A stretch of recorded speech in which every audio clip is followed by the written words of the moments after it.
My name is Jake Larson. My older brother Ethan has always been my rock, a fearless officer in the U.S. Air Force. Ethan was deployed on a classified mission overseas, likely in a war zone.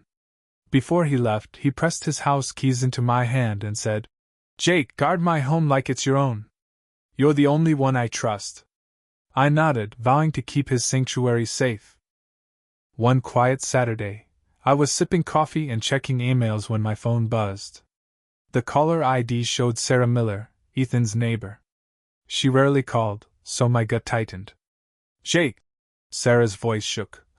"You need to get here now. People are moving into Ethan's house." I froze. "What?" "Ethan's still deployed." "That's impossible." Sarah stammered. "There's a moving truck, furniture unloading, and a realtor with a sold sign on the lawn.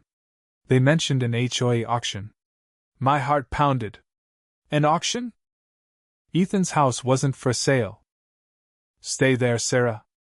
I'm coming," I snapped, grabbing my keys and speeding to Ethan's neighborhood. 20 minutes later, I screeched onto Ethan's street.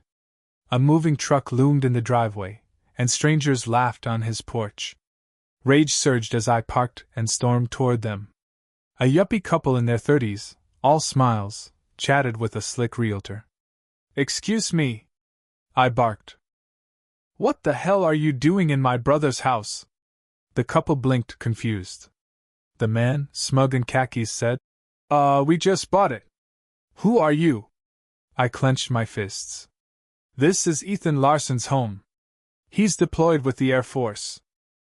"Explain the sold sign." The realtor, clutching a clipboard, stepped in. "Sir, this property was legally sold at an HOA foreclosure auction 3 weeks ago." My jaw dropped. "Foreclosure?" "I've paid Ethan's mortgage." There were no notices. The woman in yoga pants shrugged. "We got it for $12,000. A steal. HOA said it was a lien sale for unpaid fees." $12,000? Ethan's house was worth $300,000. "This is theft," I roared. The realtor stayed calm. "Talk to the HOA, sir." Fuming, I vowed to do just that. At the HOA office, a sterile hellhole, I met Tom Reynolds, the compliance director. His fake smile made my skin crawl. "Mr.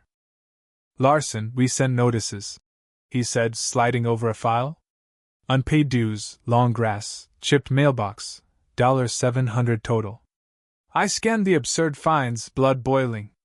"You sold a $300,000 house for $700? Reynolds smirked. "Legal fees added up. It's all in our bylaws." "You knew Ethan was deployed," I shouted. "You sent notices to an empty house." Reynolds leaned back. "Military status doesn't exempt anyone. Homeowners must comply." I leaned forward, voice low. "You stole from a soldier risking his life. You think bylaws make that right?" His eyes flickered, but he dismissed me. "Get a lawyer, Mr. Larson." I stormed out, determined to fight. Guilt gnawed at me. Ethan trusted me, and I'd failed him. I visited attorney David Wells, known for winning tough cases. After hearing my story, Wells sighed. "Jake, the HOA likely followed procedure, however shady. Fighting them is costly with low odds." Despair hit hard. "So they steal his home, and we do nothing?" Wells softened. "I feel for you, but court battles drain everything." Friends urged me to quit, but that night, staring at a photo of Ethan and me on his porch, his words echoed. "You're the only one I trust." Ethan never backed down. Neither would I. I dove into research, poring over HOA laws and horror stories. The system was rigged, preying on the vulnerable. Then, a late-night email from Lisa Grant, an investigative journalist, changed everything. "Jake, your HOA targets military homes. Meet me at the 5th Street Cafe. Bring a USB drive." Suspicious but desperate, I agreed. At the cafe, Lisa handed me a folder and played a recording. HOA voices bragged about targeting deployed soldiers' empty homes for quick auctions. My fist clenched. This is criminal. Lisa nodded. This evidence changes everything. She gave me emails and transcripts proving the HOA knew Ethan was deployed. I left with hope and a target.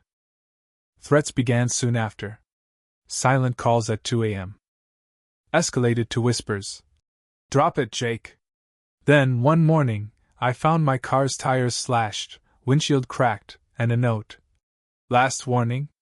Fear gripped me, but Ethan's courage steadied my resolve. I contacted Michael Turner, a lawyer famed for crushing corrupt HOAs. In his office, I shared Lisa's evidence. Turner's eyes gleamed. This violates the Servicemembers Civil Relief Act. We'll sue for wrongful foreclosure and misconduct. They'll regret this. I hesitated. Will it get uglier? Turner nodded. They'll fight dirty, but we're tougher. The lawsuit exploded online. Lisa's article went viral, sparking protests and news coverage. Soldiers' homes stolen by HOA, headlines screamed. Ethan called from overseas, his voice weary. Jake, is it true? Guilt choked me. I'm sorry, Ethan. I'm fighting. He cut me off. I'm proud of you. Keep going. His trust fueled me. Turner pushed harder, leveraging public outrage.